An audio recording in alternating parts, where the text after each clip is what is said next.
Le badaboum de Dieu arrive. Le badaboum de Dieu.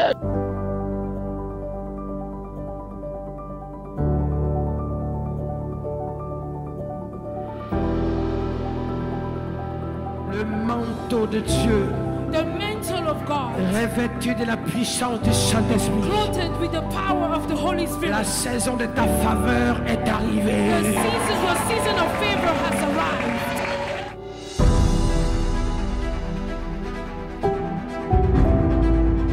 Tu es choisi par lui. That you are chosen by Him. Et Dieu prépare ton appel.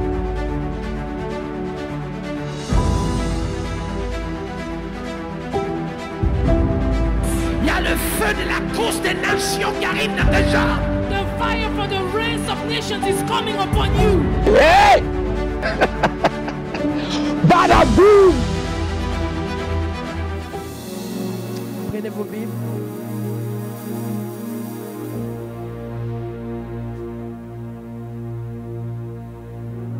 Deux Corinthiens chapitre 6.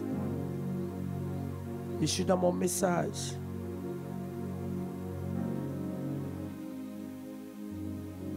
Verset 2.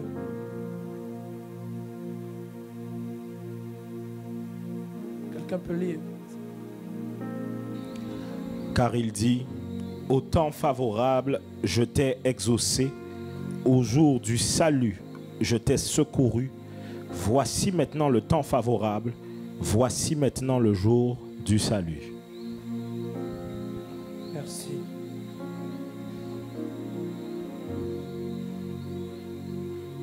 Ce qui est écrit ici,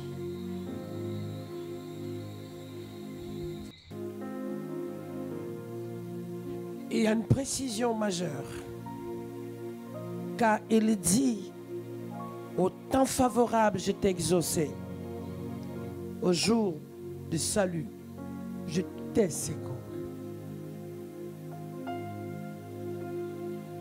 Et le B du verset dit, voici maintenant le temps favorable. Voici maintenant le jour du salut. En d'autres mots, il y a un temps où on annonce que quelque chose va se passer. Tout le monde dit, il y a un réveil. Un jour, il y aura un réveil. Tout le monde prie, il y aura un réveil. Tout le monde intercède, il y aura un réveil.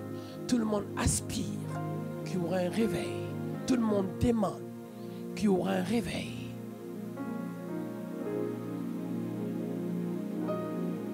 Tout le monde se met à genoux en pleurant qu'il faut qu'il y ait un réveil. Les gens crient à Dieu, quand est-ce que ça va arriver? Quand est-ce? Et d'autres crient, quand est-ce que nos enfants vont être sauvés? D'autres pleurent, quand est-ce que la maladie va quitter mon corps? D'autres pleurent, quand est-ce que le pays va être sauvé? D'autres pleurent, quand est-ce que la France va être secouée? D'autres pleurent, quand est-ce que le malheur va s'en aller? D'autres pleurent, quand est-ce que la souffrance va s'arrêter? D'autres pleurent, quand est-ce que l'humiliation va s'arrêter? Et d'autres pleurent, quand est-ce que le poids qui est sur ma tête, le joug, sera brisé? Alors, un messager sort de nulle part et il dit, un temps arrive, un jour arrive où les choses vont se passer. Je me rappelle,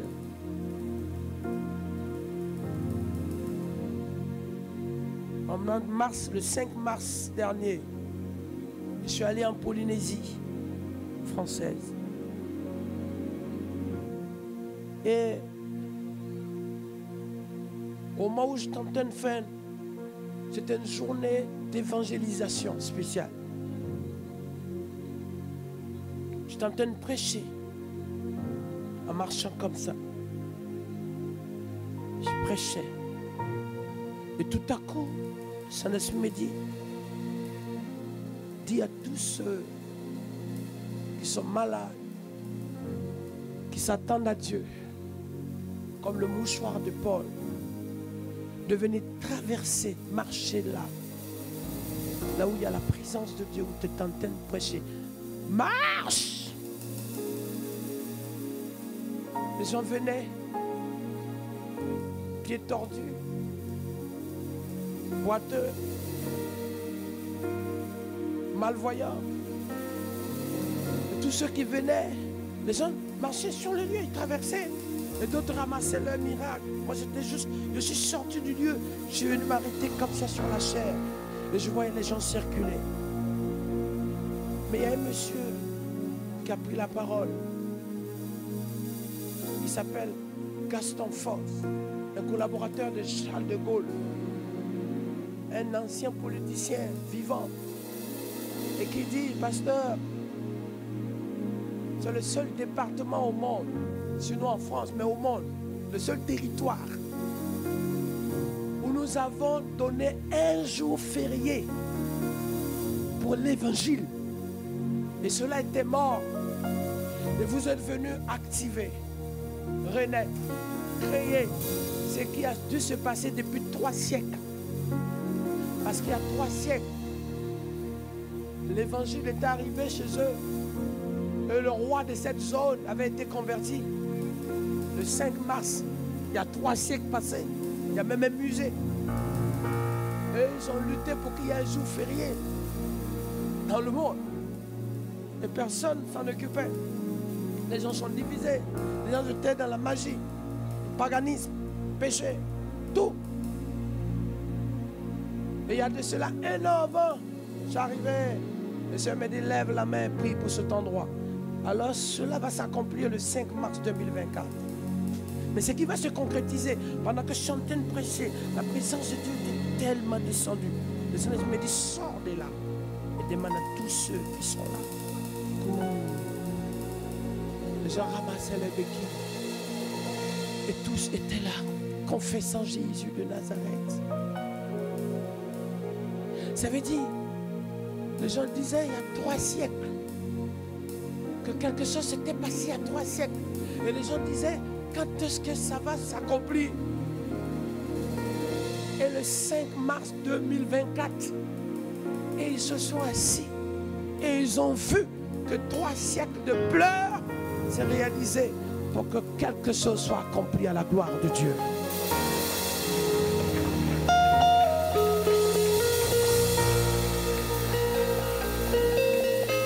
Je voyais le maire, le député, je voyais le président des régions, je voyais tout le monde. Pasteur, comme énorme, ton Dieu est puissant. Je marche dans les rues, les gens se convertissent. On prend le bateau pour traverser. À Bora Bora, on arrive, les gens se convertissent. Ça fait 3 siècles qu'on attend ça. Mes chers amis, il y a une différence entre attendre quelque chose et vivre la chose. Et quand je lis ce qui se passe, il dit un jour arrive, un temps arrive, un moment arrive. Un moment arrive, un jour arrive. Ce verset dit au temps favorable. Ça veut dire ne déprime pas, ton temps arrive. Ça veut dire ne te décourage pas, ton jour arrive. Ça veut dire ne baisse pas les bras, ton temps arrive. Ça veut dire ne recule pas, ton heure arrive. Il y a 4 choses. Dans ton temps, il y a ta saison. Il y a ton jour. Il y a ton heure. Ah my God, je répète, dans ton temps, il y a ta saison, il y a ton jour, il y a ton heure et il y a ton année. Alors tu vas dire ce soir, c'est maintenant. C'est ce que la Bible dit. Il dit, au temps favorable, quand ça va arriver, quelque chose va se passer. Et le B, il dit, voici maintenant. C'est bien de dire quelque chose va se passer. Mais c'est de mieux de vivre ce qui devait se passer, qui va se passer, qui pourrait se passer, c'est passé sous tes yeux. Cette chose se concrétisait. Parce que mes chers amis, je n'ai pas envie qu'on me raconte. Et c'est pour ça que je suis d'accord. Et je dis qu'entre lire la Bible, entre lire ce qui est écrit et vivre ce qui est écrit, il y a deux choses. Ceux qui lisent, ils font bien. Ceux qui écoutent, ils font bien. Mais ceux qui se lèvent pour le vivre font mieux. Parce que, mes chers amis, et dans ce verset se cache quelque chose. Il dit, au temps favorable. Ça veut dire quand le temps favorable de Dieu arrive, quand c'est une promesse, tu la cherches et tu l'attends. Quand c'est une promesse, tu cherches, tu pries et tu attends. Et tu cherches comment ça va se passer. Tu demandes qui va t'emmener. Et tu frappes à toutes les portes pour avoir une porte ouverte. Mais lorsque c'est le temps favorable de ta vie, ce que tu cherchais vient jusqu'à toi. Ce que tu as demandé vient jusqu'à toi. Ce que tu as oublié te cherche pour venir jusqu'à ta maison. Lorsque le temps favorable arrive, ça veut dire que c'est le temps où tu n'as plus besoin de prier pour que ça se passe. Tu as besoin seulement de te lever pour prier au nom de Jésus. Tu n'as plus besoin de te lever pour que Jésus ait éclairé ton parcours. Mais tu as besoin, comme la Bible dit, lève-toi et prie et sois éclairé. La lumière de Dieu arrive jusqu'à toi. Ce que tu dois faire seulement, c'est de te lever. Et quand tu te lèves, alors le rayonnement de Dieu arrive jusqu'à toi. Le temps favorable, c'est un temps tellement, le temps de la faveur. Ma définition, le temps de la miséricorde. Autrement dit, le temps de l'exaucement. Et pour ajouter et combler le tout, c'est le temps de ta destinée. Le temps de ta promesse, le temps de l'accomplissement, le temps où toutes les portes s'ouvrent devant toi, le temps où le sceau de Dieu est sur toi, le temps où la main de Dieu est manifestée sur ta vie, le temps où Dieu dit maintenant. Dis avec moi, maintenant. Je t'entends pas. 3 fois. Encore. Plus fort. Encore.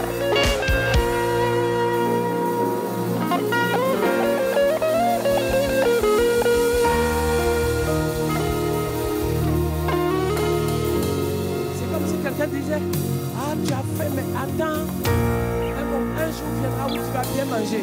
Camarade, j'ai faim et je vais manger.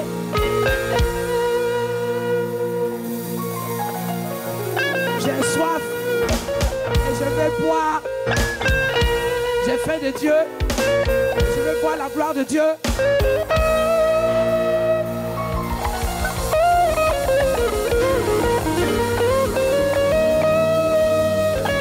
Je suis prêt,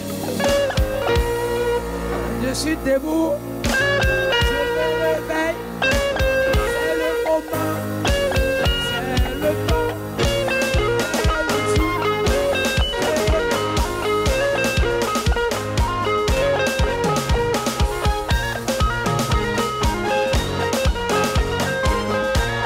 Allez maintenant, allez maintenant, oh maintenant.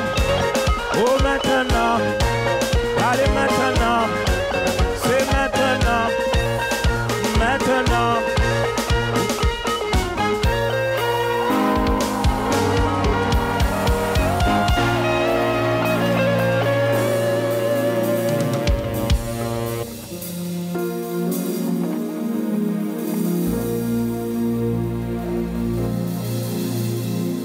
Oh my God.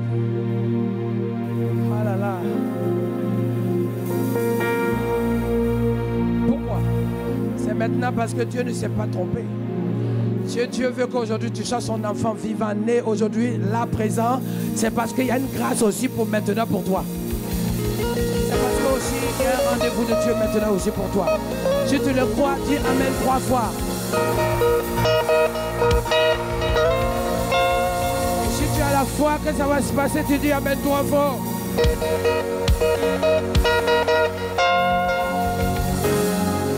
Maintenant. Comment tu dis ça? Il faut. Oh, Dieu.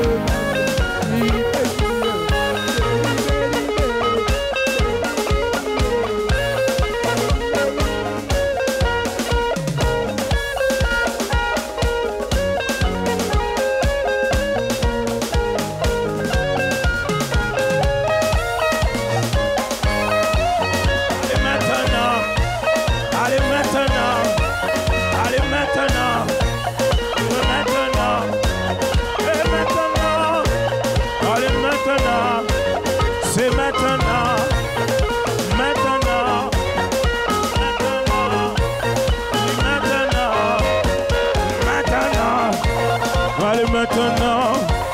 Allez maintenant. Allez maintenant. Allez maintenant. Maintenant. Maintenant. Maintenant. Allez maintenant.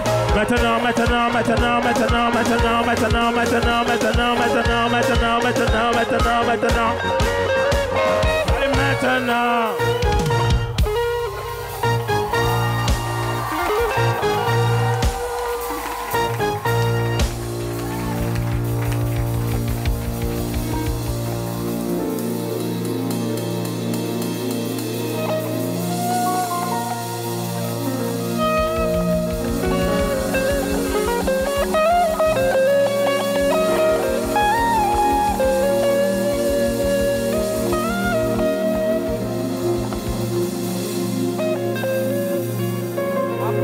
Chapitre 4.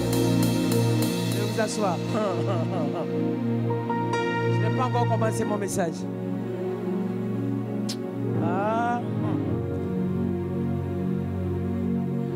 Après cela, je regardais et voici une porte était ouverte dans les cieux. Oh my God. Oh my God. La première voix que j'avais entendue comme du son d'une trompette qui me parlait dit, monte ici. Et je te ferai voir ce qui doit arriver dans la suite. Il faut que tu comprennes comment ça fonctionne. Satan veut que tu regardes ton passé pour te ramener en arrière. La chair veut que tu regardes ton présent pour être soucieux de ce qui t'entoure. Mais Dieu veut que tu regardes l'avenir et la destinée qui est l'autre bord qui t'amène. C'est pour ça qu'il dit. Il dit, je vois une porte qui est ouverte. Une porte. Et lorsque les portes des cieux s'ouvrent, j'aimerais te dire, même s'il y avait des malédictions, des morts, des attaques, des épreuves, des choses bizarres, des verrous qui faisaient que beaucoup de gens n'avaient pas la possibilité d'avancer. Et lorsque la porte s'ouvre, ce qui était fermé, Dieu a mis la clé du miracle pour l'ouvrir. On appelle ça access. Access. J'aimerais te dire pour toi qui es ici ce soir, ce week-end, access. Il n'a pas ouvert seulement une porte. La différence entre la porte des hommes, c'est que quand Dieu ouvre la porte, il te donne l'accès. Il te donne le passage. Il te donne la possibilité d'avancer, de prendre le chemin et la direction qui va avec. Il y a des portes qui s'ouvrent, mais qui n'ont pas d'espace et qui n'ont pas de continuité. Mais quand la porte de l'Éternel s'ouvre, quand la porte des cieux s'ouvre, cela te donne accès. Et l'accès à ce qu'il dit, beaucoup de choses qui vont se passer. Il précise ceci.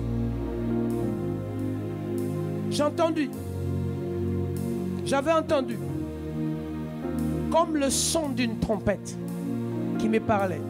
Dis, monte ici, et je te verrai voir ce qui doit arriver. Verset 2. Aussitôt je fus ravi en esprit. Et voici, il y avait un trône dans le ciel. Et sur ce trône, quelqu'un était assis. Et celui qui était assis avait l'aspect d'une pierre de jaspe et de sardonyne. Et le trône était environné d'un arc-en-ciel semblable à de l'émeraude. Verset 4 surtout. Autour du trône, je vis 24 trônes. Et sur ce trône, 24 vieillards assis, revêtus de vêtements blancs, et sur leurs têtes de couronnes d'or. Verset 5. Du trône sortent des éclairs, des voix et des tonnerres. Devant le trône brûlent 7 lampes. 7 lampes ardentes qui sont les 7 esprits. Que vous comprenez, quand on parle des 7 lampes, le chandelier avec ses 7 branches, mais cela ressemble à la lumière qui brillait chaque jour, correspondant aux 7 jours de la création.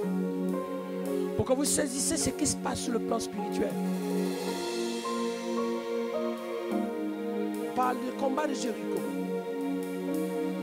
Mais regardez dans le livre de Matthieu chapitre 12, subtilement, le diable a écrit. La Bible dit que lorsque Jésus arrive, il ordonne par exemple à ce que dans la révélation du peuple de Dieu, des disciples, il y a quelque chose qui soit ancré dans leur vie. Il dit lorsqu'un esprit sort, il va dans les lieux arides. Il regarde, ça ne l'arrange pas. Il revient là où il était, il regarde, il observe. Si la maison est bien nettoyée et qu'il n'y a personne dedans, il va chercher cet esprit dangereux. Pourquoi? Parce qu'il veut gâcher tes 7 jours de la semaine. Il veut que tout ce qui pouvait se faire en création soit bafoué dans ta vie. Mais pire, c'est stratégique. À la place, lorsque tu es enfant de Dieu, chaque jour que tu te lèves, la manifestation de cet esprit se révèle dans la vie d'un enfant de Dieu. Ce n'est pas qu'il y a 7 esprits différents. Ça veut dire chaque jour qui se lève, la grâce de Dieu vient jusqu'à toi. Sur ce qui est pour toi, afin que tu puisses gagner ta journée à la gloire de Dieu. Ça veut dire que chaque jour qui se lève, regardez la diversité de la manifestation de danger de la vie. Si ce n'est pas toi qui attaques directement, c'est ton enfant, c'est ta famille, c'est ton travail, tes finances. Regarde très bien. Si ce n'est pas toi, et même quand toi, dans un domaine, on ne peut pas, on passe encore autre chose. Parce qu'on cherche par tous les moyens pour que quand tu te lèves du lundi à dimanche, tu sois angoissé, tu sois inquiet, tu ne comprennes pas, mais que tu n'aies pas une journée d'oxygène dans ta vie. Parce que c'est ce qui fait la force d'un enfant de Dieu. Lorsque chaque jour, ta journée est entre les mains de Dieu, le Saint-Esprit est au rendez-vous dans ta vie. Lorsque tu commences la journée avec Dieu, que tu termines le dernier jour en adoration avec Dieu. De cette manière, tu gagnes tes semaines, tu gagnes ton mois, tu gagnes ton année.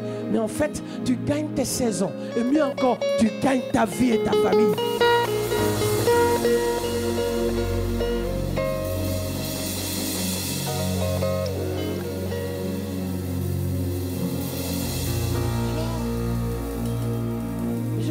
Dans des étapes pour vous emmener à toucher comment le surnaturel s'opère. Comment ça s'opère?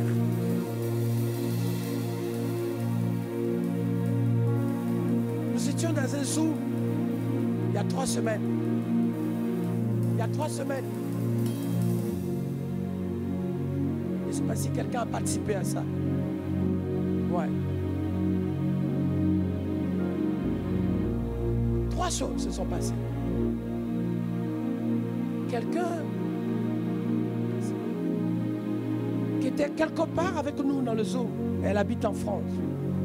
Sa belle-sœur est à 6000 km avec un AVC dans le coma. Et elle dit, pasteur, c'est de ma nature quelque chose. Ma belle-sœur. Mais en fait, au moment où elle dit ça, je suis assis dans mon programme, mais je vois dans la révélation, comme si un esprit qui était là et qui engloutissait la vie de cette femme en permanence. je lui ai dit, si tu as la foi, tu vas témoigner. Cette sœur, non pas toi, ta belle sœur, dans le coma, va sortir du coma, va témoigner la puissance de Dieu. On est vendredi 9. Le 10, quand j'ai pris la parole sur le Zoom, j'ai dit d'abord, premier témoignage. La dame a levé la main. Et dit, ma belle sœur est sortie du coma et maintenant elle n'est plus dans la mort, elle vit.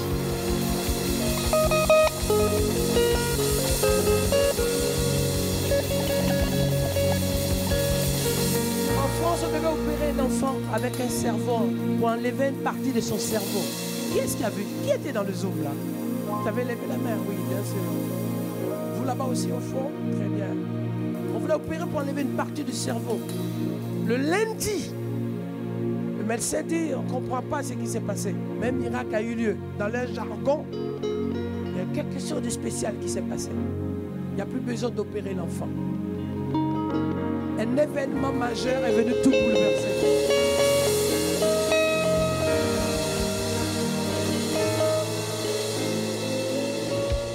Écoutez, ça veut dire, autant qu'on a parlé de la Guadeloupe, dans le mal, dans la sorcellerie, dans les cantons, dans les pratiques occultes, dans les attaques, dans la destruction, dans la mort, dans les jalousies, une nouvelle saison arrive.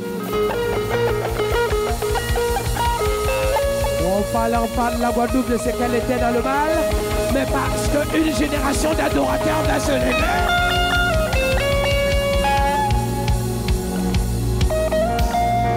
Parce que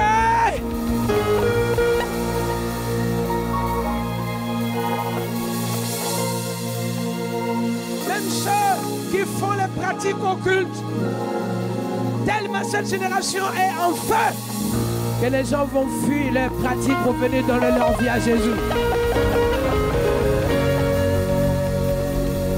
Je ne parle pas de jour, pas parler de lundi, mais je parle de jour.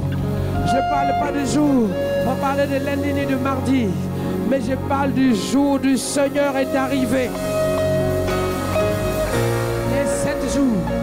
Les 7 jours pour lesquels je vais vous parler maintenant. Les 7 jours sont les 7 rendez-vous où la Bible dit les 7 esprits vont prendre la place des malédictions et les 7 souffrances qui sont là.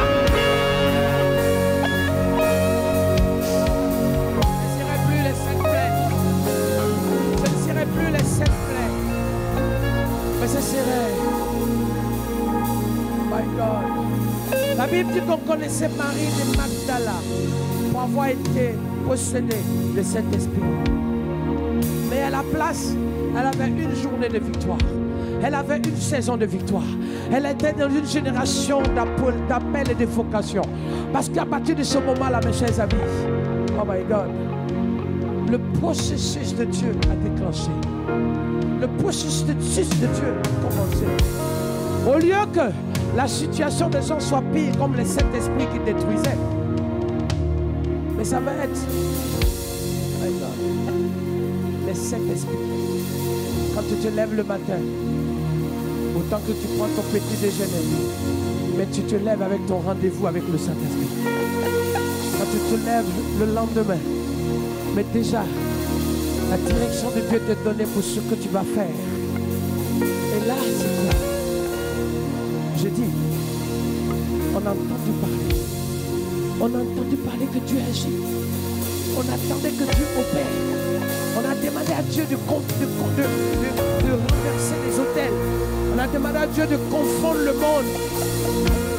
Mais Dieu a dit, tu es la génération de l'accomplissement des prophéties. Tu es la génération de l'accomplissement des prophéties. Tu es la génération de l'accomplissement des prières et de l'intercession.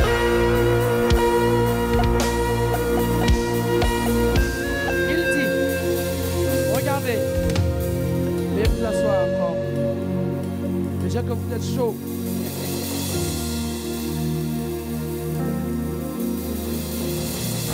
Il dit,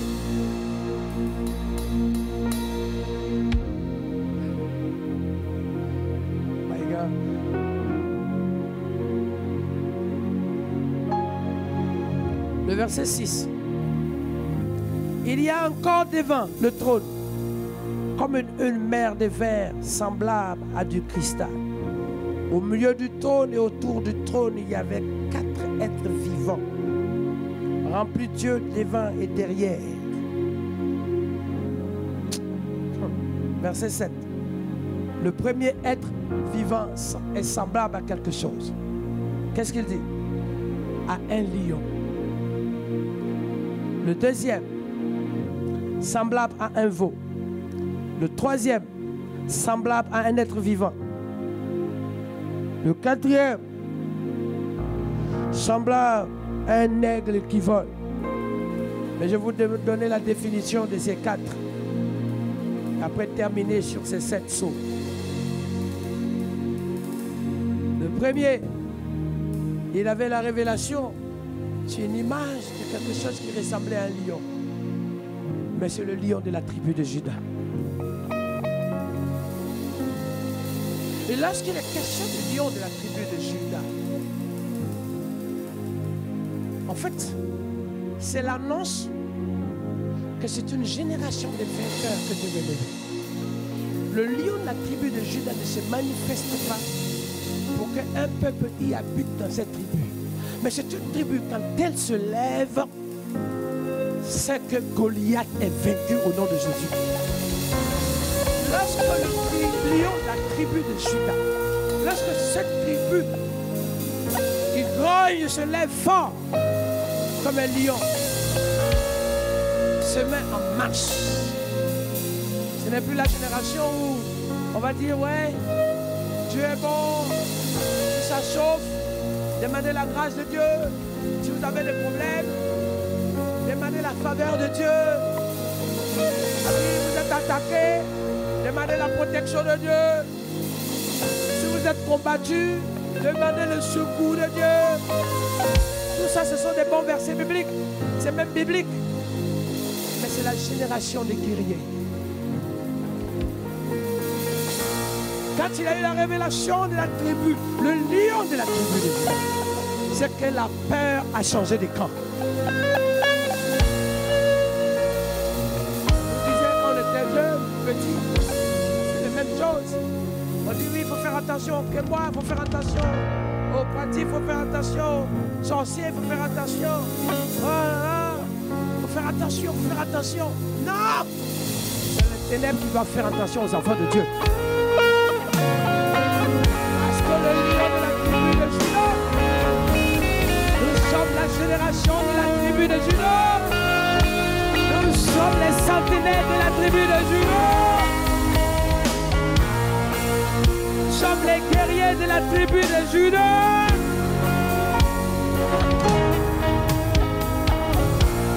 Le fait seulement d'habiter dans un quartier. Camarades, on dit une maison hantée. On dit souvent dans ce endroit, il y a des trucs bizarres. On dit il ne faut pas aller dans telle maison. Camarades, ce n'est plus à toi de bouger. Mais la lumière doit briller dans les ténèbres. La lumière doit briller dans l'obscurité.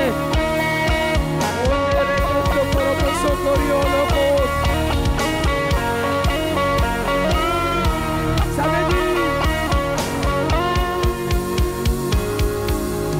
il a dit, je vois le lion. Même quand tu pries, le diable entend comme un grognement. Quand tu pries, il entend comme un grognement. Ça, c'est tes petites prières.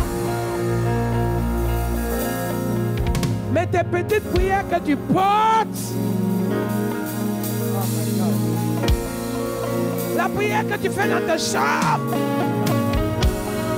c'est la prière que tu fais dans ton cœur en marchant.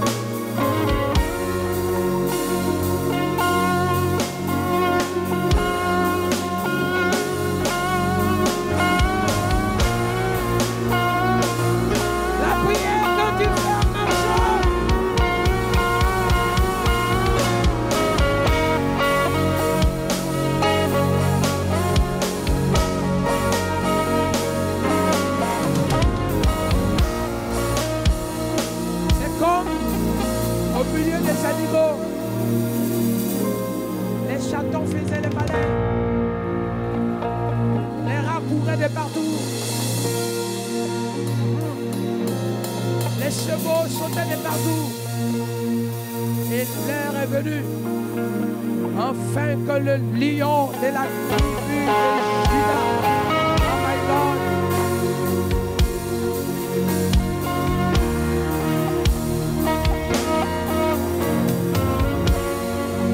ça fait 1, 2, attention, même si tu es petit, même si tu es un asthme, même si tu es une femme, un jeune homme, une personne âgée, peu importe, même faible physiquement, peu importe, mais ce qui est en toi, ce qui est en toi est plus, j'entends pas, ce qui est en toi est, ce qui est en moi, ce qui est en moi, plus fort. Plus fort. Et papa. Plus fort.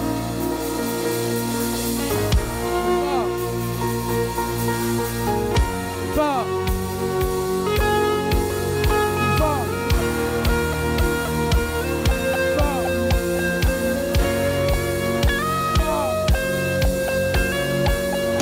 Plus fort. C'est deux fois plus fort.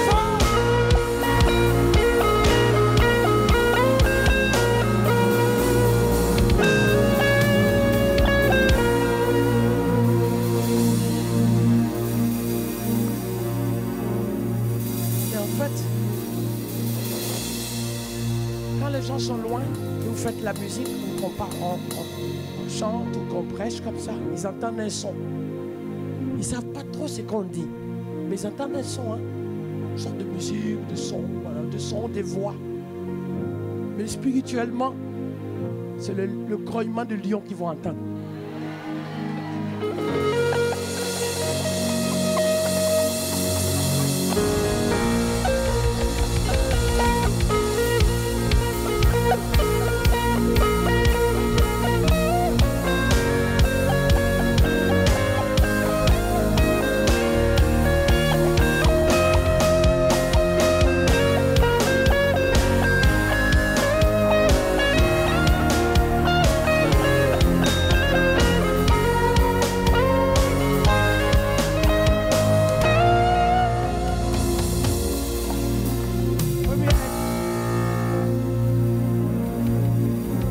Le second est semblable à un veau.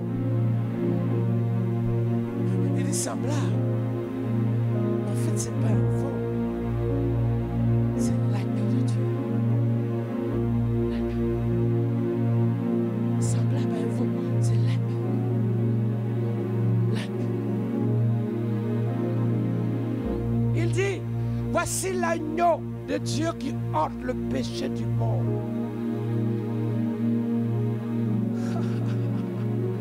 C'est l'agneau semblable. C'est l'agneau. Là où il y a l'agneau, il y a la grâce, il y a le pardon, il y a le péché qui est enlevé, il y a la culpabilité qui est enlevée, il y a même la restauration, même quand tu es tombé. Parce que Philippe,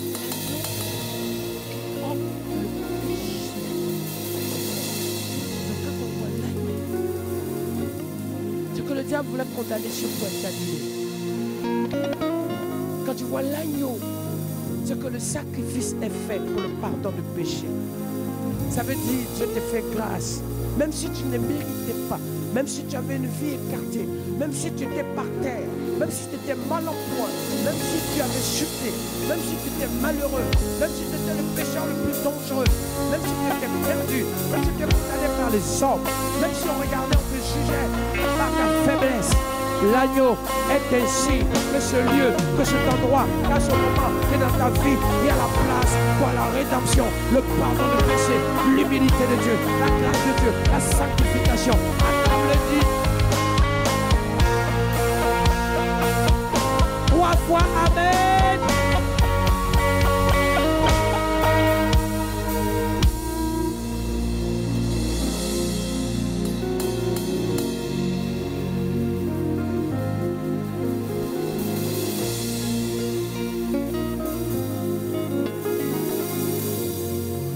diable ne veut pas que l'agneau soit au milieu de nous. Il veut qu'on trouve toujours tes faiblesses, qu'on dise que tu as fait ça, toujours coller sur toi, ce que tu étais dans le passé.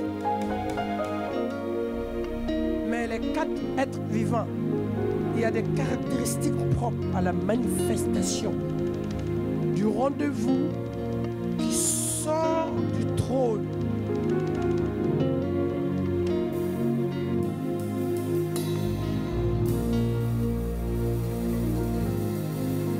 Troisième être vivant. Chaud. Il dit. Troisième être vivant.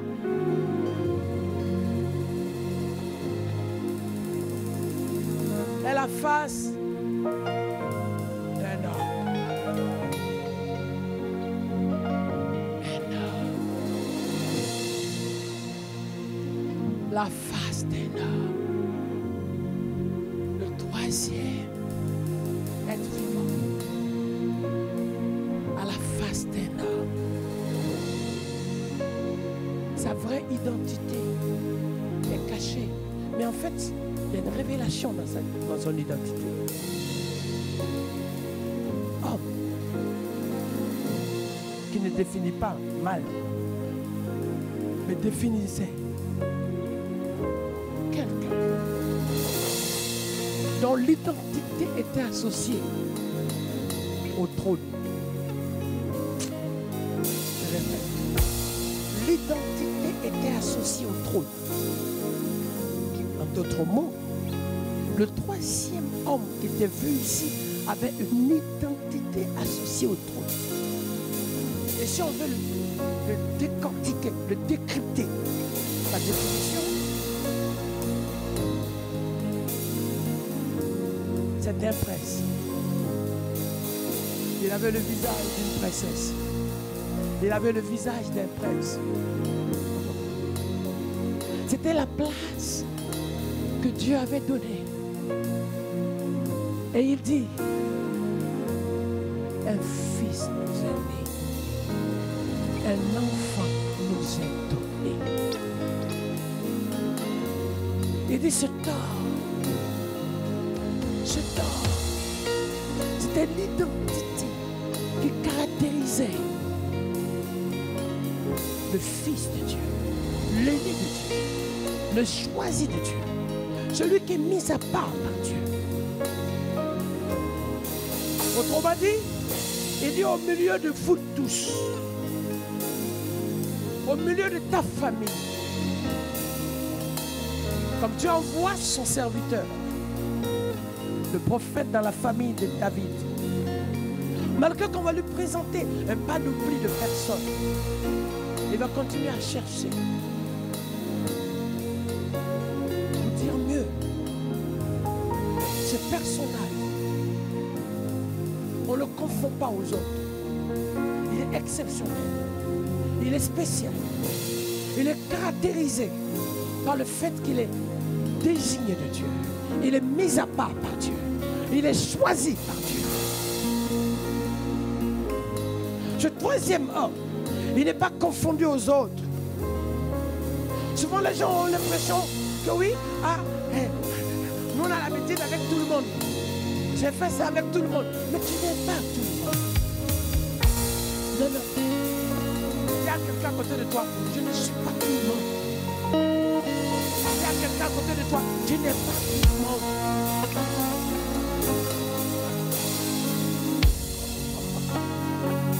Et dis avec moi, je suis l'exception de Dieu.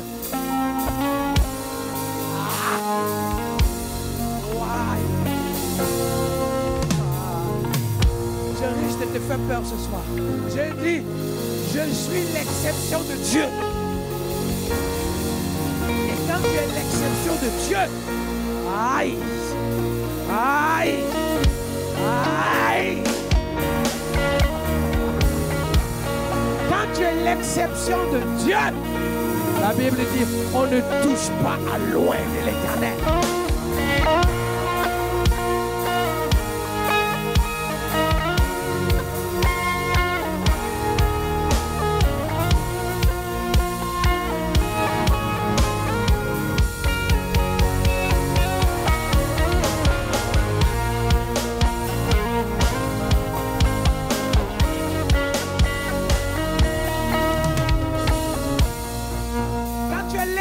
l'exception de Dieu, quand tu te déplaces, les anges de Dieu sont avec toi. Quand tu es l'exception de Dieu, même à ta naissance, tu as échappé à la mort, tu as échappé aux noyades, tu as échappé aux maladies, tu as échappé aux accidents, tu as échappé à l'étouffement, tu as échappé aux AVC, tu as échappé même le cancer, même les pièges du diable, même les jaloux, même les complots, même les espions de ce soir. Ils ne peuvent rien faire sur ta vie. Quand tu es l'exception,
l'exception de Dieu.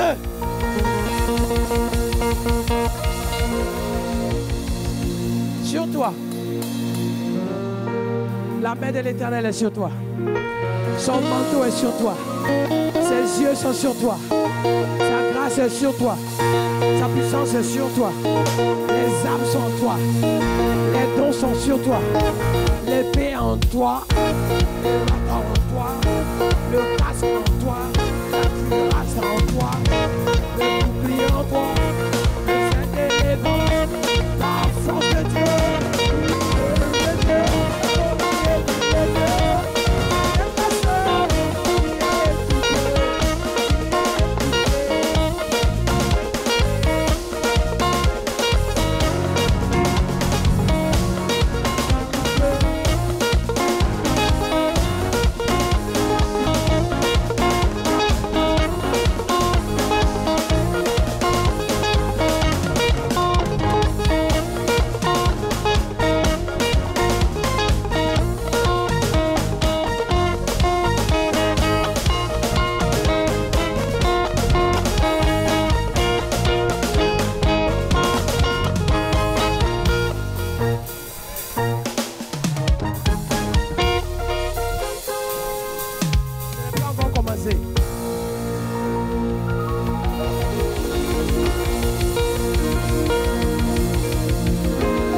L'exception de Dieu. Les gens ne comprennent pas. Tu fais rien, Dieu t'élève. Tu dis rien, on t'entend quand même. Tu te caches, Dieu te qualifie. Tu vas te cacher, tu continues de briller. On t'attaque, Dieu t'élève. Oh my God.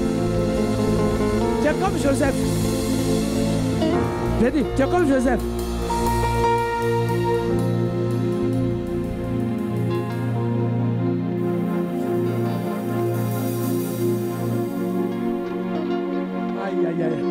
Tu es comme Joseph. Jo, jo, jo, badaboum, jo, jo, jo. Joseph. Et Jojo, tu es comme Joseph. Tu es Jojo. Oh, oh.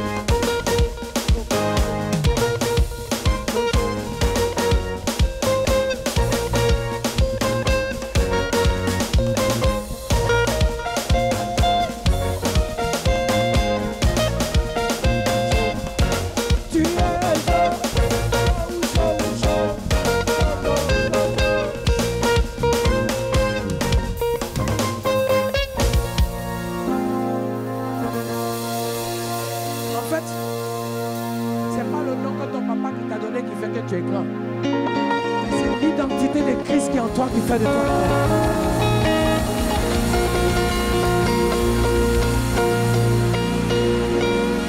Pourquoi? Parce qu'il t'a fait asseoir à sa droite. Parce qu'il t'a donné au-dessus de tous les noms. Parce qu'il t'a donné d'être à la tête, né à la queue. Il t'a donné d'être premier en tout dans la gloire. Il t'a donné les clés pour ouvrir toutes les portes devant toi. Ah, le troisième homme. Oh my God. Tourne-toi avec quelqu'un et dis-lui, c'est toi. Ah, dis pardon, c'est moi. Oh, sorry. Me.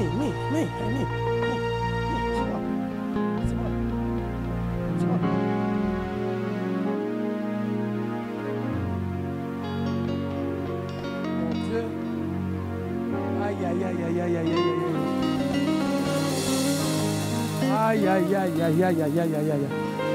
Mais en fait, nous sommes là ce soir, c'est vrai. Nous prions, c'est vrai. Nous sommes en train de louer Dieu, c'est vrai. Mais, pendant qu'on vendait Joseph, on voyait le petit garçon. Mais personne n'avait la révélation de la grandeur de Joseph plus tard. Mais Joseph, lui, il avait la grandeur, la révélation de la grandeur dans son esprit.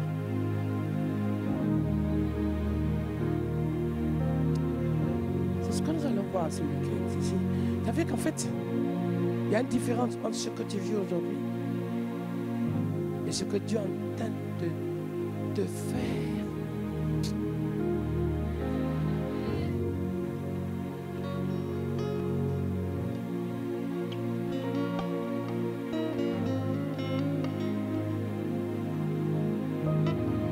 Au-delà du peuple rassemblé, son cri de loup, je fais soir de ta justice.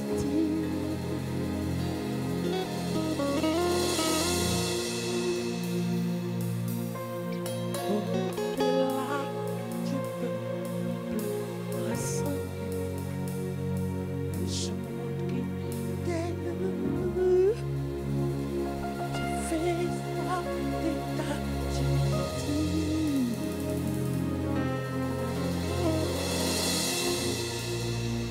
Au-delà du peuple rassemblé, son cri de loup, je fais soir de ta justice.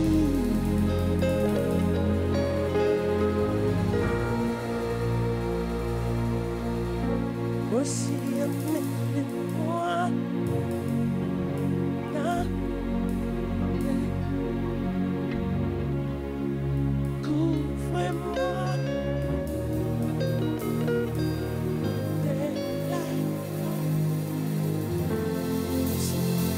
aussi amène-moi dans les lieux saints. Voilà, je m'élève, mais aussi amène-moi dans les lieux saints.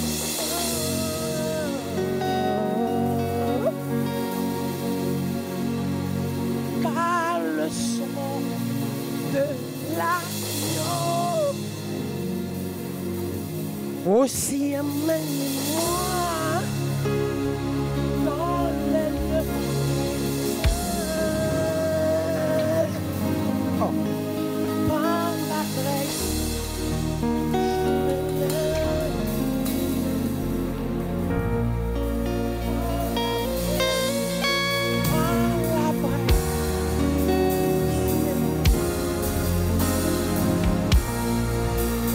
c'est le message que Isaïe a dit à Dieu. Il dit envoie-moi. Parce qu'il y avait les chérubins, les séraphins. Il y avait une montée et descente entre ce qui se passe dans les cieux et sur la terre.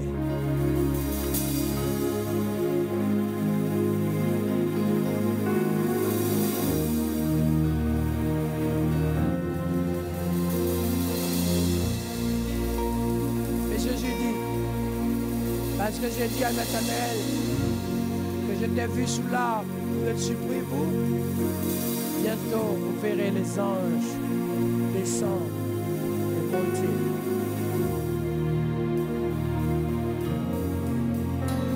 Bientôt vous verrez les anges monter et descendre.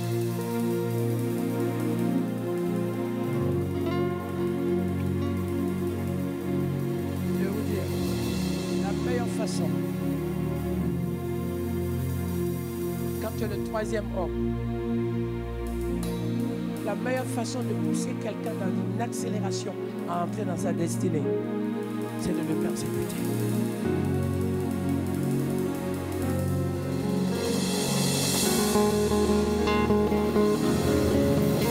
La meilleure façon de pousser quelqu'un dans l'accélération de sa destinée. Pourquoi? En crucifiant Jésus de Nazareth. En crucifiant Jésus de Nazareth. On a fait naître des milliards de petits Jésus.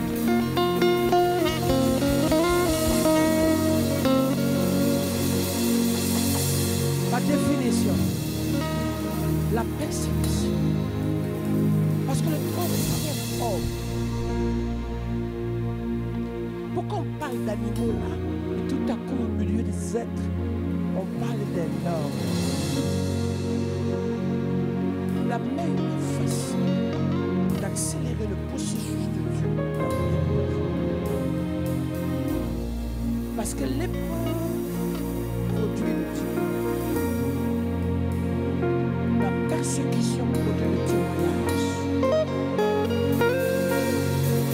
Les attaques produisent la victoire. Les tentations produisent la qualification. Et mieux encore, la jalousie propulse l'élévation de Dieu.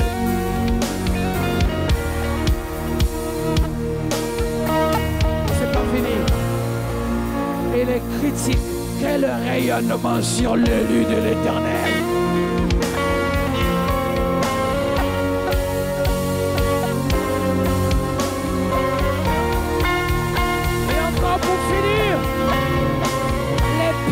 Sont des escaliers des montées de la gloire de Dieu.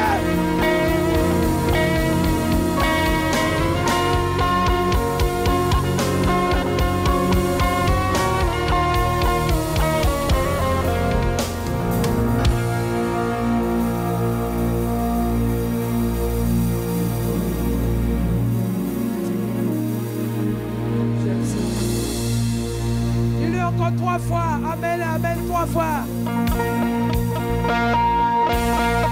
Et acclame-le.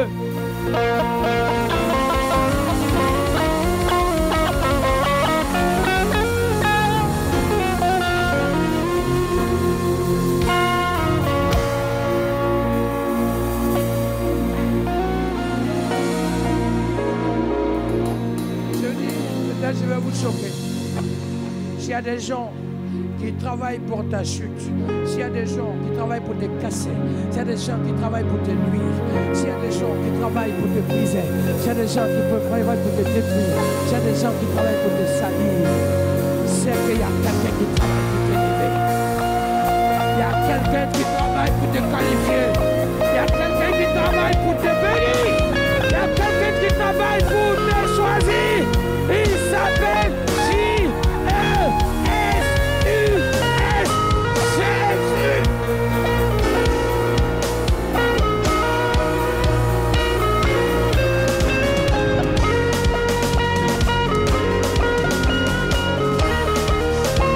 Il s'appelle J-E-S-U-S.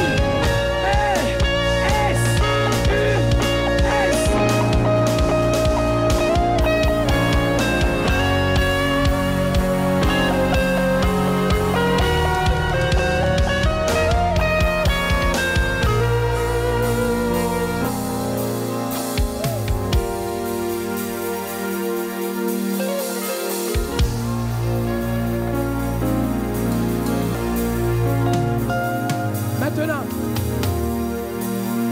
les signes du troisième homme. Comment savoir que tu es le troisième homme? 1.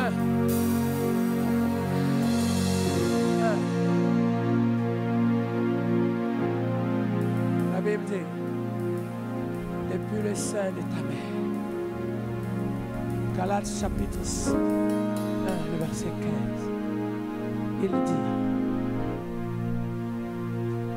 lorsqu'il plut à celui qui m'avait mis à part depuis le sein de ma mère.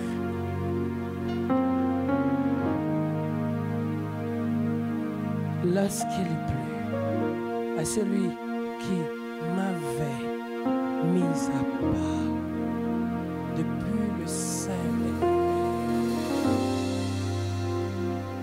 Lorsque lui, il est plu à celui-là. Fais de moi un instrument qui annonce sa grâce et son évangile. Aussitôt, je l'ai consulté dans la chair. Les signes de ce troisième homme,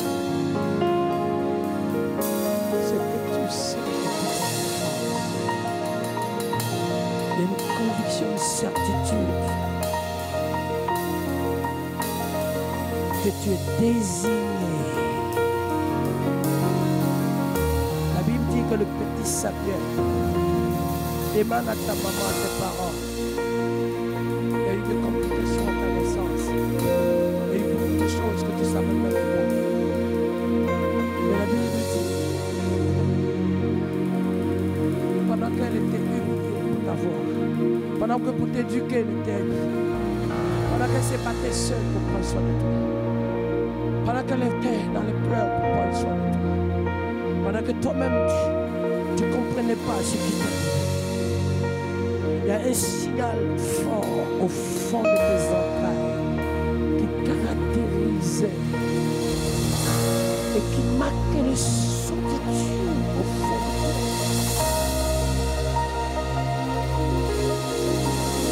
Que tu allais faire comme ton père, mais plus que ton père, plus que tes parents.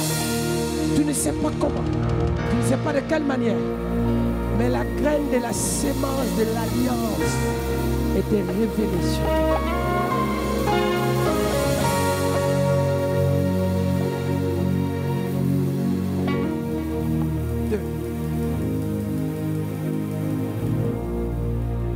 Il arrive même que tu te réveilles en sursaut de ton lit.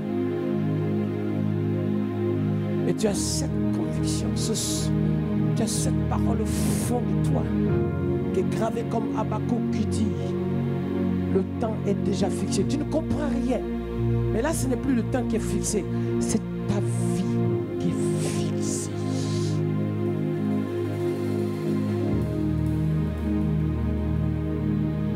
Tu ne sais pas ce que tu vas faire, mais tu sais que tu feras quelque chose pour le royaume. Tu sais que tu es mis à part. Troisième élément, tu vas voir que tu as une vie qui a été ciblée. Ta vie a été ciblée, attaquée. Il y a plein de flèches qui viennent sur toi, même quand tu ne dis rien, même quand tu ne fais rien, même quand tu es tranquille dans ton coin. On trouve le moyen de venir te déranger, même de t'attaquer, même encore de trouver là où tu es, juste pour t'affecter.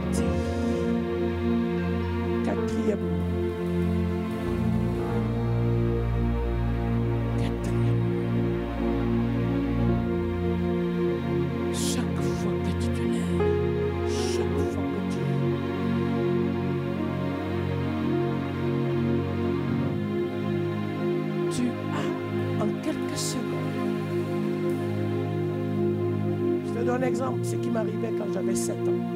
J'avais 7 ans. Je ne savais pas exactement ce que j'allais faire. Mais j'avais un rêve chaque fois qu'il révélait. J'avais des milliers de personnes devant moi. Je pensais que j'allais devenir un sportif. Je pensais que j'allais faire peut-être du cinéma. Je ne sais pas. Mais j'avais cette image des peuples des nations que je ne comprenais rien. La définition du troisième homme. Il n'avait pas la révélation sur ce qu'il vivait, mais il avait la révélation de ce qui va arriver. Il ne saisit pas trop ce qui se passe. C'est pour ça le danger, c'est d'être mal accompagné. Sinon on va te jalouser pour essayer de t'aider. Alors que c'est là qu'on a besoin de propulser, de te conduire à ce à quoi Dieu t'appelle, de ne pas qu'il y ait un obstacle. Ou que ceux, au lieu de t'aider, t'écrasent, font tout pour se trouver en concurrence avec toi. Alors que tu as besoin d'être propulsé. J'ai appelé ça poussé dans la piscine de Bethesda.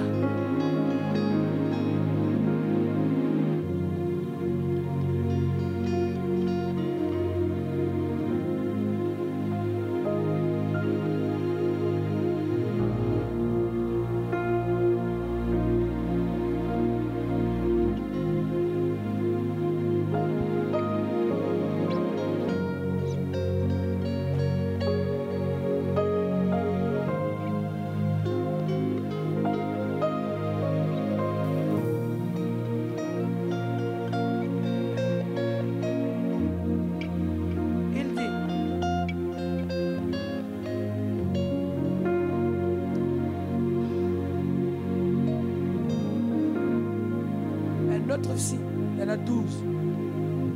Je vais vous donner un dernier. Même quand tu veux prier, il y a ton envie de prière, mais tu sens que il y a la force surnaturelle de Dieu qui vient par-dessus ton envie, qui vient mettre le cachet de Dieu sur toi. C'est là que Paul dit, ce n'est plus moi qui vis, c'est Christ qui vit en moi.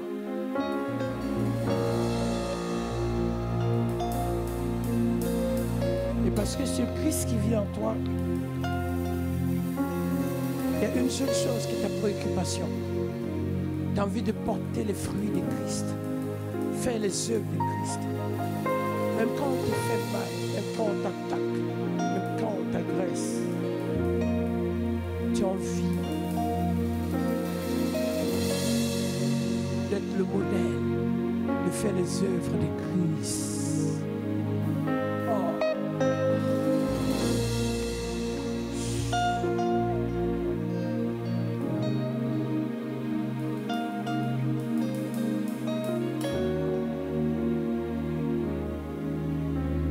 Quatrième être, parce qu'il faut que je m'arrête quand même. Il dit,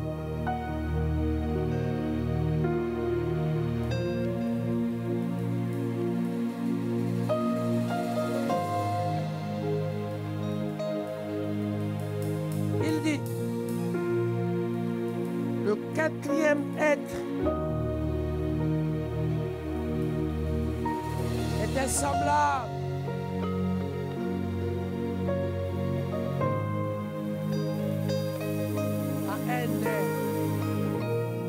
semblable.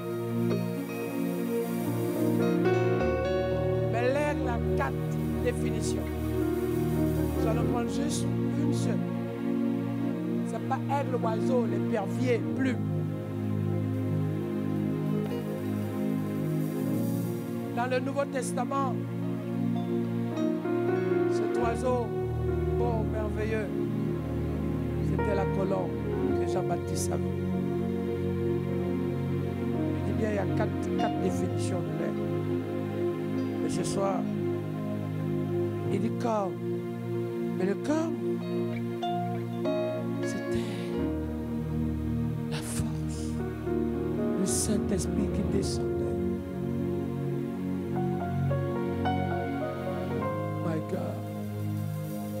et qui s'est positionné.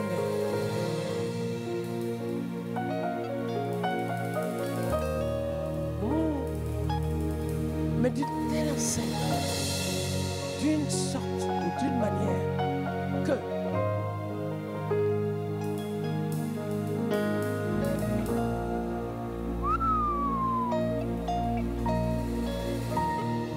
à partir de ce combat-là, quand il voit l'aigle arriver, le quatrième homme, quatrième être, pardon, quand il atterrit, signe d'une présence majestueuse.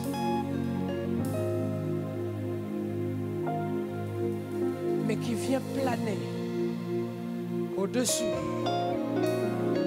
d'une nation, d'une famille, d'une maison. Pourquoi, mes chers amis?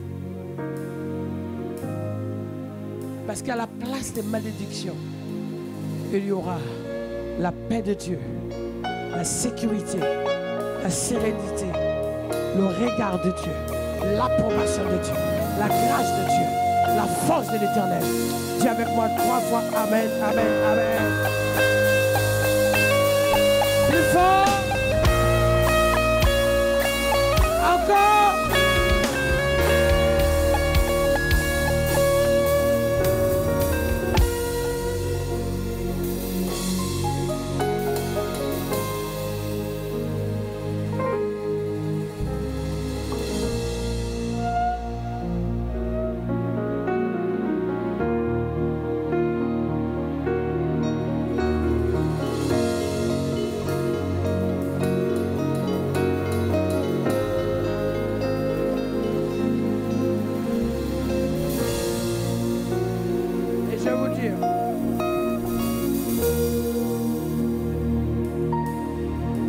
Des années,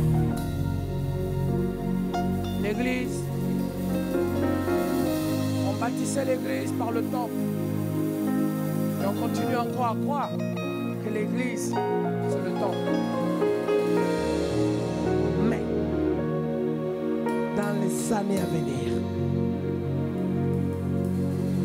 c'est des points que tu vas bâtir, c'est des temples vivants que tu vas bâtir. C'est des élus de Dieu que Dieu va choisir. C'est des qualifiés de Dieu que Dieu va mettre à part. C'est des rachetés de Dieu que Dieu va bâtir. S'il y avait aujourd'hui une seule Esther dans ce pays, c'est ça.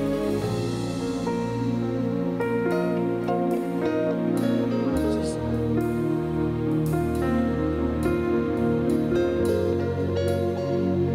Je ne veux pas que Dieu a fait des grandes choses, que dans la Bible tu as fait des choses avec Paul, que dans la Bible tu as fait des grandes choses avec Anne, que dans la Bible tu as fait des grandes choses avec Esther. Je ne veux pas qu'on me dise que tu as fait des grandes choses avec Pierre, que tu as fait des grandes choses avec Timothée, que tu as fait des grandes choses avec Enoch. Mes chers amis, je ne veux pas qu'on me dise que tu as fait des grandes choses avec Élie. Je ne veux pas qu'on me dise que tu as fait des grandes choses avec Élisée. Alors que je lis dans ma Bible que c'est écrit les actes des apôtres. On n'a pas dit les actes de Jésus, on dit les actes des apôtres. Quand on dit les actes des apôtres,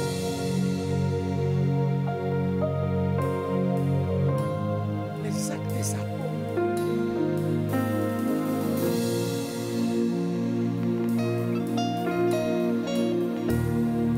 chaque semaine, je vois entre 60 et 120 conversions chaque semaine. Chaque semaine. Et j'ai dit à Dieu, c'est pas bon. Je veux par minute voir des gens convertis. Par le nombre de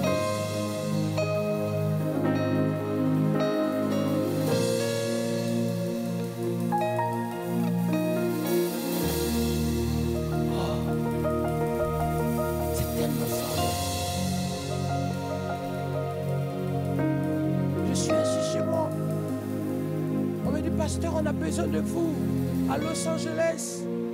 J'ai dit, oh, je suis fatigué. Ma femme dit, faut aller. Si tu ne vas pas, qui va aller? Je prends l'avion jusqu'à 48 heures. 12 heures de vol, je quitte Paris. J'atterris à Los Angeles. On vient me chercher. Quand j'arrive, je vois. On dit, si vous n'étiez pas venu, c'est nous qui on serait venu vers vous, pasteur. Parce que l'enfant qui est là, il a le cancer. Mais nous savons que votre Dieu est capable de le délivrer. Je suis fatigué de 12 heures de vol. Et on m'emmène, j'arrive dans le lieu. Je regarde. Je dis, ah, on va aller, je vais me reposer, je vais revenir. Au moment où je veux partir, le Saint-Esprit dit, stop! Je tourne. Je lève la main. Je sors! Et on s'en va. J'ai dormi à Hollywood, dans la maison où on m'a logé. Le lendemain matin, on m'a dit 2 personnes veulent me voir. Personne. Celui qui est venu m'appeler, me chercher, était un acteur qui a fait 80 films avec tous les acteurs qu'on ne pouvait même pas imaginer. Mais lui, il s'est converti. Il s'est converti. Le lendemain matin, je me lève, on me dit, quelqu'un est venu te voir. Et les gens viennent, ils pleurent. J'ai dit, qu'est-ce qui s'est passé? On est l'enfant qui est en train de mourir hier. Il est chez le docteur depuis 6 heures du matin. Il était en phase terminale depuis 2 mois, en lutte. Et depuis 6 heures du matin, il est arrivé pour faire tout. Le corps médical américain était là. Ils ont dit, la seule chose qu'on peut vous dire, c'est que votre fils, on ne trouve plus où est cassé, où est caché. Le cancer dans son corps. Mais attends, ce qui arrive qui est plus fort. Moi, j'ai dormi jusqu'à 10h30. Mais je vois des gens qui sont dans la cour. Je me suis dit, oh là là, je voulais me réveiller pour l'après-midi. J'ai dit, ouais. Il m'a dit, oui, ils sont venus pour la prière. Je lui ai dit, non, je n'ai pas de rendez-vous de prière, je priais pour mon fils. Et je ne vois peut-être 2 personnes. Et demain, je pars tout de suite. Il m'a dit, non, non, non. J'ai des choses à vous dire. Est-ce que vous ne me parlez pas à la porte hein, pour qu'on n'ait pas me déranger? Je sors. Qui est-ce que je vois devant ma porte? Qu'on m'a emmené? DiCaprio, Maria Carey. C'est pas fini. Le frère de Michael Jackson. C'est pas fini.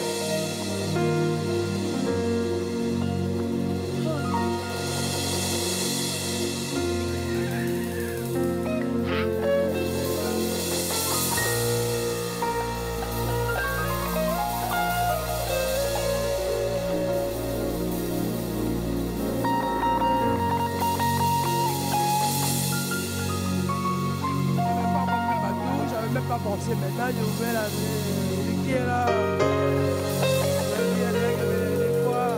Pourquoi?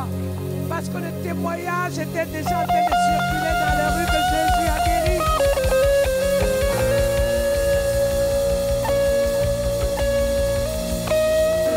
Et mon fils me dit,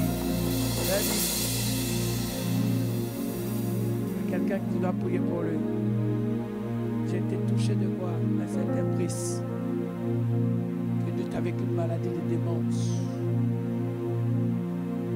Il a fait tous les films que vous connaissez avec lui, Bruce Willis, John. Il m'a dit, mais après, il y a un de démon qui veut te voir. Il dit, hein? C'est dit tous les gens. Voyez, ils sont là, chacun sa grosse voiture, chacun est là, de ton casquette, de ton petit truc tranquille. Chante. Le plus beau, c'est que je quitte ici lundi soir. J'arrive à Paris. Le 3 soir, on prit l'avion et dit on on t'attend à Paris avant que tu traverses pour aller en Afrique. Satan, j'essaie de gérer mon programme. Comment quand j'arrive, comment je check mon horaire.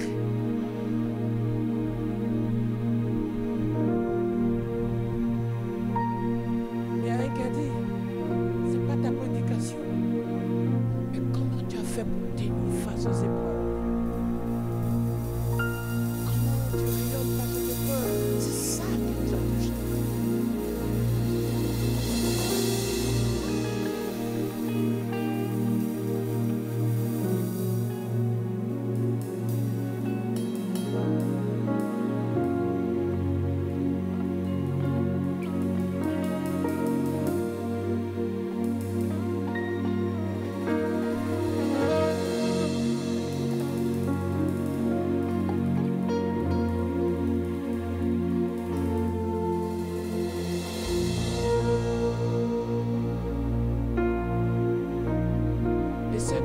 Quand j'ai dit à ma femme, tu sais que elle m'a dit, ah bon, c'est vrai?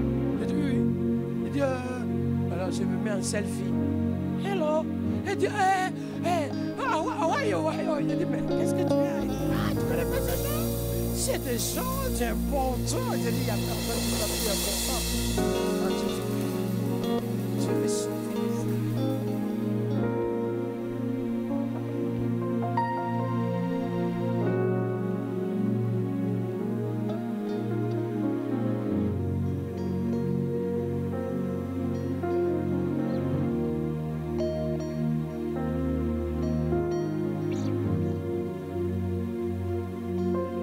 Pas le nom. J'ai été persécuté en Guadeloupe. Mais mon plus gros cadeau, c'est de voir le ministre de la Justice français dit, pasteur, priez pour moi, mais je veux être votre conseiller à côté de vous. Et puis, oh.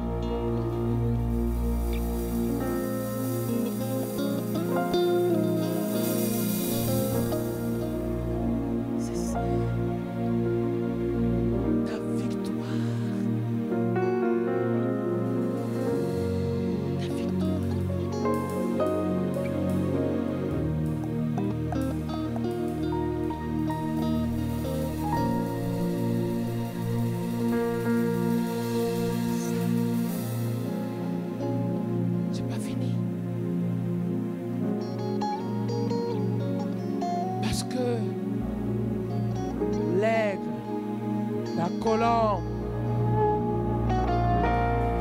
a étendu ses ailes sur toi. Ce que tu fais ne dérange personne ou ne sert à rien, mais ce qui est en toi va marquer le sceau de Dieu et la gloire de Dieu.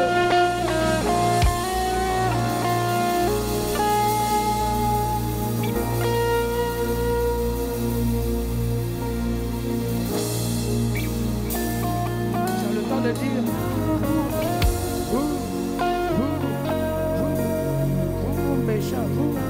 Non.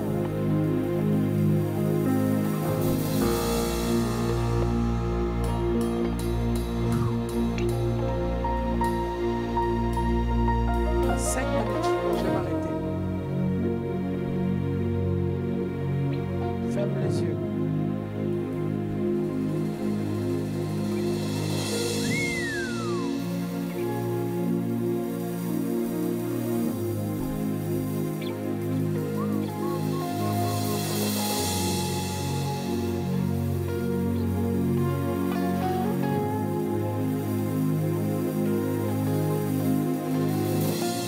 Le sceau du troisième homme sur toi.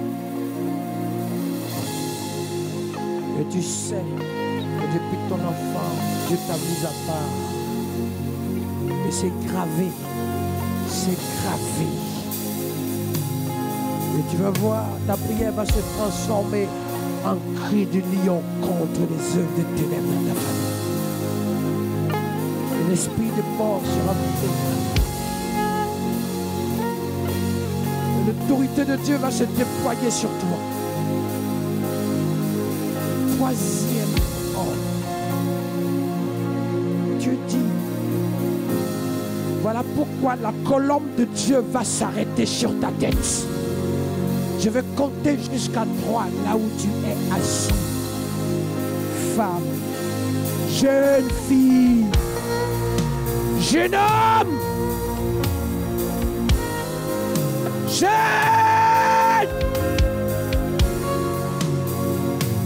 Dans les cieux, ton nom est crié depuis des années.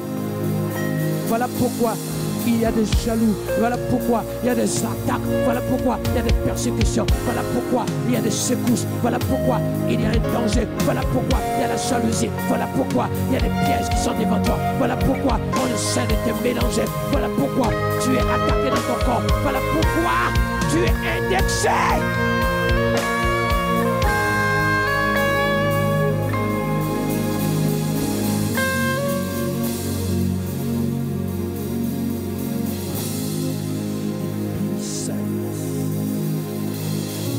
La chaise n'a plus besoin de toi. Tu es resté caché. Tu as essayé de ne rien dire pour ne pas choquer. Tu as essayé de te cacher pour ne pas que les gens sachent. Tu as essayé de te cacher, rester dans ton coin pour ne pas souffrir. Tu as essayé de t'isoler, de rester seul pour ne pas prendre du coup. Mais le Seigneur dit alors, tu es comme de l'or. Plus on te donne du coup, plus tu prends de la valeur. Voilà pourquoi l'Esprit de Dieu est sur toi. Voilà pourquoi la main de Dieu est sur toi. Voilà pourquoi le Seigneur t'a appelé. Voilà pourquoi il t'a désigné. Voilà pourquoi tu es le troisième. Le troisième. Tu es de la troisième génération. La génération du Saint-Esprit. La génération de la puissance de Dieu. La génération prophétique pour le réveil des nations. La génération de l'évangile de Dieu pour le salut des âmes. Doucement la musique. Voilà pourquoi. Voilà pourquoi. Dieu t'appelle comme une foi. Comme une foi. Les gens voient cette grâce. Ils veulent profiter de toi. Mais le Seigneur dit, ce que je t'ai donné, rien ne peut éteindre la flamme que j'ai allumée sur ta vie. Et ton parler en langue va changer. La vision de Dieu va venir sur toi. La révélation de Dieu va saisir ta vie. L'épée de l'Esprit va tomber sur toi. La force de Dieu sera sur toi. Ta prière va prendre une tournure de révélation. Tu es ici, tu chantes, tu chantes, tu chantes, tu chantes. Mais tu es le dépôt de l'adoration que Dieu a mis en toi va s'amplifier. Tu m'entends?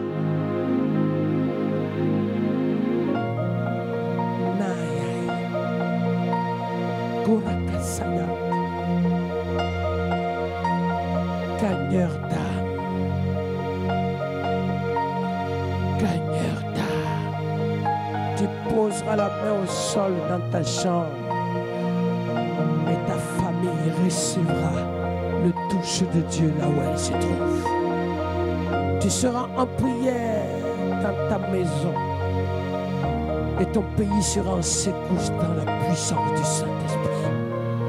Tu entreras dans l'église et le dépôt de Dieu s'exprimera en toi, tu le sais.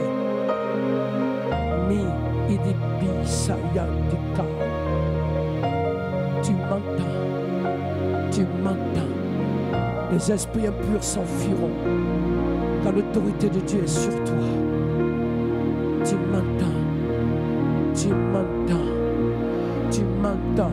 Il y a quelqu'un qui se lève contre toi. Quelqu'un cherche à éteindre ta flamme. Quelqu'un cherche à s'adresser contre toi. On cherche, on te poursuit, on t'observe, on te poursuit, on t'observe partout. Mais Dieu dit, la protection divine de Dieu est positionnée sur ta tête.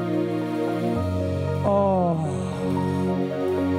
oh, tu es dans l'équipe de médias, dans l'église.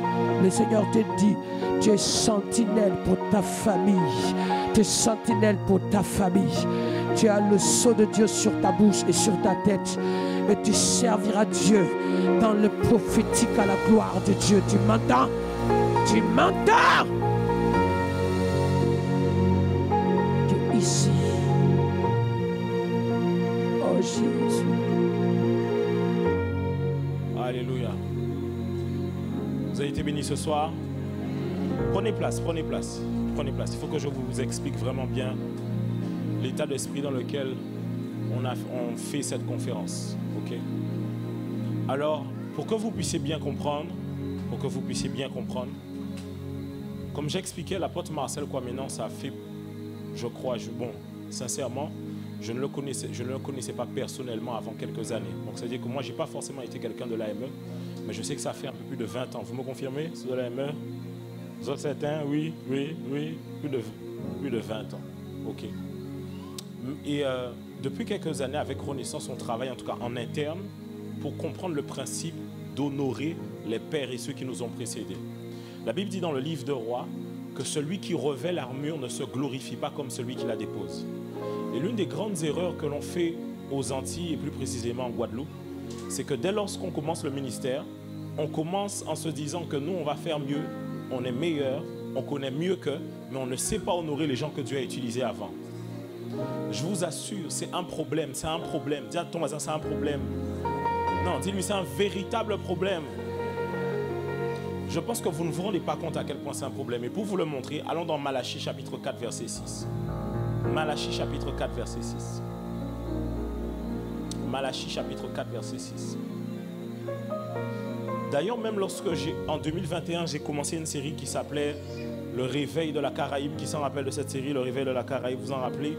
J'ai parlé de deux hommes de Dieu, j'ai parlé du pasteur Georges Descordiers, j'ai parlé du pasteur Marcel Kwamenan, en tout cas l'apôtre Marcel Kwamenan pour la Guadeloupe.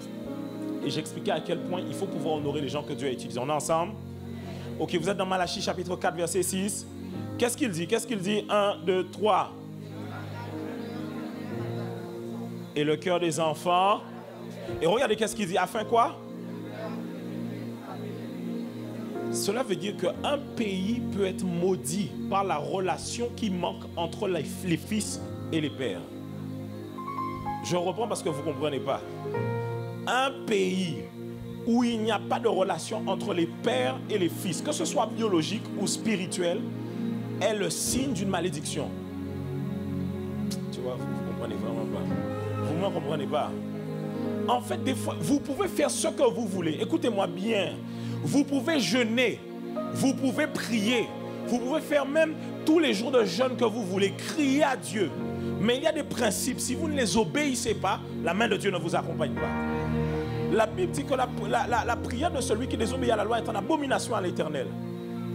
Lorsqu'on va dans certains pays, on peut pouvoir dire tel homme de Dieu vient de tel homme de Dieu et tel homme de Dieu vient de tel homme de Dieu. Mais à chaque fois, c'est toujours quelqu'un qui naît et qui se dit non, moi, je vais faire mieux que les autres. Mais je prie que cet esprit d'indépendance, de non-respect, d'honneur des anciens et des aînés soit brisé dans le nom de Jésus. Ah, est-ce que je parle à quelqu'un? Est-ce que tu es là ou pas? Non, c'est sérieux. C'est sérieux. Je disais ça, je parlais de ça avec certaines personnes. Je disais, écoutez, des fois les gens se plaignent de leur pasteur pour des pacotilles. Mon pasteur un jour m'a dit ça. Il m'a parlé comme ça. Mais encore heureux que c'est que ça que ton pasteur a fait. Votre pasteur, c'est un être humain comme vous. Donc il fera des erreurs. Mais ça ne reste pas moins la personne que Dieu a placée dans votre destin pour vous amener quelque part. Est-ce que je parle à quelqu'un? Guys, on ne méprise pas et ne déshonore pas les gens simplement pour leurs imperfections. Les hommes de Dieu ne sont pas parfaits. Et Dieu lui-même dit, si je suis père, où est quoi? Et si je suis maître, où est la crainte qui m'est due? Ça veut dire que les pères méritent d'être honorés. Est-ce qu'on est ensemble? Vous voyez, c'est ça le truc, c'est que si je vous dis, venez maintenant, courez, venez saisir votre miracle, vous allez dire oui, mais vous ne comprenez pas que ça, c'est le miracle. La restauration, écoutez, et voici une dernière chose que vous devez comprendre. Dans le livre de Malachie, chapitre 4, verset 6, c'est l'esprit d'Élie qui doit faire ça. La Bible dit que Élie reviendra et il ramènera le cœur des pères vers celui des enfants, le cœur des enfants vers celui des pères. Pourquoi? Il va aussi ouvrir le sentier pour Jésus-Christ. Cela veut dire qu'on ne peut pas conduire les gens à Jésus quand les gens ont une mauvaise connotation même des pères. Pourquoi? Comment tu parleras à quelqu'un de notre Père qui est aux cieux quand il n'a aucune considération de son Père qui est sur la terre?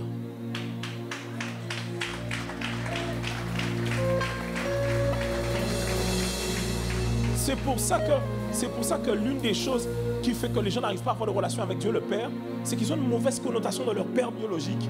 Ton père biologique a été ce qu'il est, mais rien que pour ce qu'il a représenté en tant que père, honore-le. Les pères dans la foi sont ceux qu'ils sont, mais pour ce qu'ils représentent, honorons-les. Et vous savez, hein, je bénis Dieu pour la présence de l'apôtre Marcel Kwamenan. Et mais sur le message des pères, c'est un message sur lequel on m'a beaucoup attaqué. Pourquoi attaquer?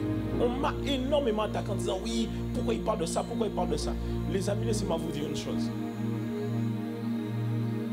Quel est le plus grand adversaire de l'esprit de Élie? Quel est le plus grand adversaire de Élie? Okay. Si Élie doit ramener le cœur des pères vers celui des enfants, quel esprit qui ne voudra pas qu'il y ait de relation entre les pères et les fils? Bon, je vous laisse avec ça.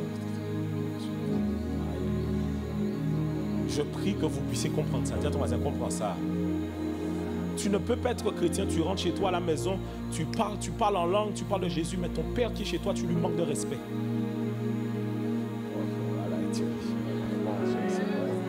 C'est les genres de messages là que les gens ne veulent pas. Tu ne peux pas dire oui, Jésus est avec moi, Dieu est tout puissant. Tu sais, les sorciers là dans ton quartier, la seule raison pour laquelle des fois ils arrivent à t'attaquer, c'est parce que tu manques de respect à ton père chez lui. Tu parles en langue beaucoup, mais quand tu manques de respect à ton père, tu ouvres une porte dans le monde spirituel. La Bible dit que celui qui maudit son père et sa mère, sa lampe s'éteindra au milieu des ténèbres. Et vous voyez l'apôtre Marcel, ce n'est pas quelqu'un qui va vous demander ça. Il ne me l'a pas demandé. Il ne m'a jamais dit, Anthony, oh non, il ne m'a jamais dit ça. Il ne va jamais le demander. Les pères ne demandent pas ça. Mais, ce n'est pas parce qu'ils ne demandent pas que vous ne devez pas comprendre ça. Est-ce qu'on est ensemble? Et je lui ai dit, et c'est vrai, c'est lui qui a décidé de parler de ça, hein? Mais je lui ai dit, apôtre, non. Moi, écoutez les amis, je pars en mission dans beaucoup d'endroits. Je pars en mission en Asie, en Europe, en Afrique, en Amérique du Nord. Dès que je cite son nom, les gens ont des choses à me raconter par rapport à lui. C'est dit qu'ailleurs, les gens l'honorent énormément. Mais j'ai dit, mais comment les gens t'honorent ailleurs? Mais chez nous, quand tu arrives, c'est comme si les chrétiens oublient ce que tu as déjà fait. Je prie que ce ne soit pas notre partage dans le nom de Jésus. Alléluia.